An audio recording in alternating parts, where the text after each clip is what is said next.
Hello les sixièmes, content de vous retrouver pour ce dernier cours en distanciel avant les vacances de Pâques qui, je l'espère, seront reposantes pour nous tous. Nous poursuivons donc aujourd'hui la leçon entamée en début de semaine. C'est un nouveau chapitre en histoire qui concerne la naissance de la civilisation grecque, un monde de cités. On va le voir aujourd'hui à travers un exemple. Mais avant de démarrer sur l'exemple d'aujourd'hui, je vous ai mis en illustration pour démarrer ce cours un vase grec qui date du 6e siècle avant Jésus-Christ. Si on s'approche un peu et que l'on regarde en détail, nous découvrons ici des soldats grecs, des fantassins très exactement, soldats qui combattent à pied, soldats lourdement armés que l'on appelle des hoplites. Le mot hoplite vient de ce bouclier qu'on appelait l'oplone. Soldats grecs que nous reconnaissons également grâce à leur casque typique avec ce panache qu'ils portaient au-dessus de la tête. Alors pourquoi démarrer avec des soldats grecs, ces hoplites? Eh bien parce qu'on va voir que ces soldats, ils ont servi aux Grecs pour coloniser l'ensemble de la mer Méditerranée. Car parfois, eh bien, les Grecs se sont installés en combattant, mais parfois en négociant. C'est ce que nous allons essayer de voir aujourd'hui à travers un exemple de colonie grecque qui a été créée dans la période que nous étudions entre le 8e et le 6e siècle avant Jésus-Christ. Il s'agit de Massalia. Ce nom vous rappelle peut-être quelque chose. Si nous reprenons la carte que nous avons vue la dernière fois, je vous ai fait apparaître ici le berceau de la Grèce. C'est ici que les Grecs se sont installés à partir du 8e siècle avant Jésus-Christ, dans ces cités principales qui étaient Athènes, Sparte, Phocée, Milet ou encore Rhodes. Et puis les Grecs ont eu envie de conquête. Ils sont partis à la colonisation de la mer Méditerranée et ils ont fondé tout un tas d'autres cités. Ça, c'est ce qu'on avait vu hier. Vous le voyez sur le pourtour nord de la mer Méditerranée, mais également ici, vous le voyez, autour de la mer Noire. On fait donc apparaître les régions qui se retrouvent sous influence de ce monde grec. Et bien toutes ces petites cités qui sont disséminées à travers la mer Méditerranée, ce sont des cités à l'image de nos cités mères qui se trouvaient dans le berceau du monde grec, mais on va appeler ça des colonies. Et celle que nous allons étudier aujourd'hui, eh bien la voici. Il s'agit ici de Massalia. Vous avez compris, peut-être que ce mot vous disait quelque chose puisque Massalia, c'est ce qui a donné plus tard la ville de Marseille. Pour travailler sur cet exemple de colonie grecque, vous allez reprendre le dossier qui s'intitule La Méditerranée grecque, dossier que je vous ai déjà mis hier en pièce jointe sur Pronote et que je vais vous remettre en pièce jointe sur le cours d'aujourd'hui. On va donc se servir de cette carte où on a situé déjà la ville de Massalia qui va devenir la future Marseille, mais vous allez surtout travailler à partir d'un texte. Ce texte, le voici.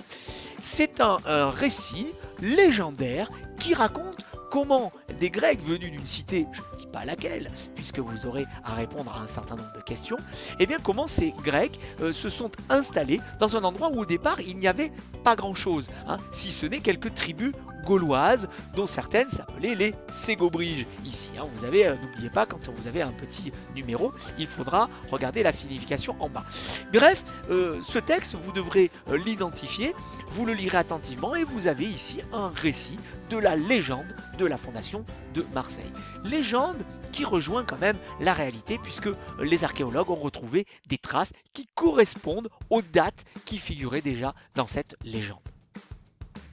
Alors à quoi ça va ressembler au niveau du cours? Donc pour rappel, ça c'est ce qu'on a fait hier. Vous avez ici le titre de la leçon. Vous avez dû écrire en page de droite le monde des cités grecques, premier millénaire avant Jésus-Christ. Hier, nous avons vu dans la première partie le monde grec antique, un monde de cités, et nous avons étudié à partir de la carte bien que ce monde grec c'est un monde méditerranéen. On en avait déduit 3 points, je ne reviens pas dessus, ça c'est ce que nous avions copié hier. Donc à la suite, aujourd'hui, vous mettrez un grand B, vous sauterez une ligne, si vous êtes en bas de page, n'hésitez pas à prendre une page suivante, et nous allons voir donc un exemple de cité grecque issue de la colonisation, Massalia. Toujours vous travaillerez donc avec le dossier La Méditerranée grecque et plus particulièrement le document 1, c'est-à-dire le texte, mais n'oubliez pas aussi de vous aider de la carte, et on va regarder ensemble les questions sur lesquelles vous aurez à travailler, les questions de l'activité. Alors cette activité, se déroule en 4 questions. Première question, je vous demande d'identifier le document en indiquant sa nature, son auteur, sa source et sa date. Le document, il s'agit de ce texte, d'accord? On sait comment travailler sur l'identification de document. Nature, je rappelle, qu'est-ce que c'est? Quel est le type de document qu'on a sous les yeux? La source, d'où il vient, ce document. L'auteur, qui l'a écrit, en l'occurrence si c'est un texte, et la date, c'est ce qui normalement figure à la fin. Ok, donc voilà pour l'identification du document.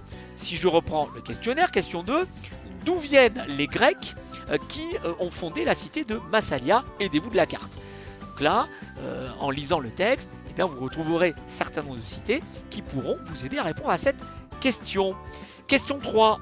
Où se situe précisément la cité de Massalia? Donc là aussi, vous allez à nouveau vous aider de la carte, d'accord?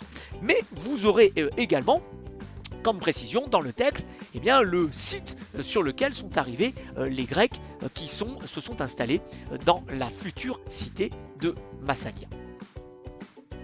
Et puis enfin, question 4. D'après la légende, comment les Grecs sont-ils parvenus à fonder la cité de Massalia?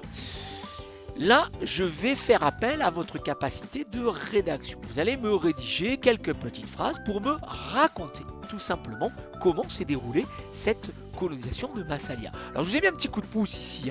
On va se poser des questions qui peuvent nous paraître évidentes. Est-ce que c'est par la guerre? Est-ce qu'il y a eu un combat? Est-ce que les Grecs sont arrivés sur un espace déjà peuplé? Et puis finalement, il y a eu combat avec notamment les hoplites qu'on a vus précédemment et qui ont été engagés. Est-ce au contraire par la ruse ou alors simplement la négociation? Je vais vous demander de raconter et surtout de m'expliquer ce que vous aurez compris dans le texte. Il y a des personnages, c'est un récit légendaire, mais qui rejoint la réalité, car je vous l'ai dit, beaucoup d'archéologues ont retrouvé des traces qui attestent bien qu'à cette époque, les Grecs sont arrivés à cet endroit. Et lorsque vous aurez terminé de travailler sur cette activité, eh bien, vous recopierez à la suite le cours. Donc, vous aurez bien écrit le grand B, vous aurez réécrit dossier la Méditerranée grecque, document 1 entre crochets. Et le cours, eh bien, le voici. Je ne vais pas le lire puisque le cours, vous savez, il fait en sorte la correction de votre activité précédente. Donc, essayez de ne pas regarder le cours avant d'avoir répondu aux questions. Voilà, et bien c'est tout, en tout cas avant les vacances de Pâques. Je vous ai mis, pour faire la transition sur ce que nous verrons la prochaine fois, ici un schéma qui nous montre l'organisation d'une cité grecque. C'est là-dessus que nous travaillerons à partir de la rentrée. En regardant ce schéma, on remarque que le territoire de la cité est composé de plusieurs éléments. Tout d'abord, d'une ville entourée ici par des remparts et qui est composée de plusieurs quartiers, dont les deux plus importants sont l'Acropole, un quartier religieux généralement situé en hauteur, une agora, c'est-à-dire la place publique, et la ville proprement dite.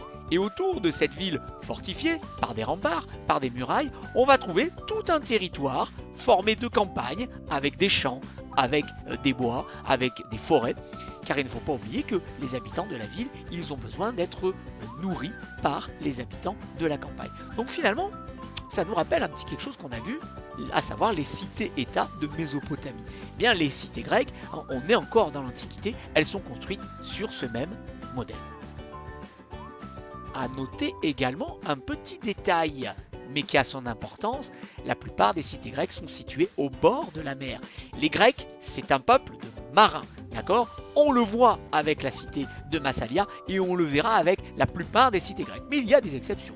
Les Spartiates, les habitants de Sparte, étaient bien des continentaux, des terriens.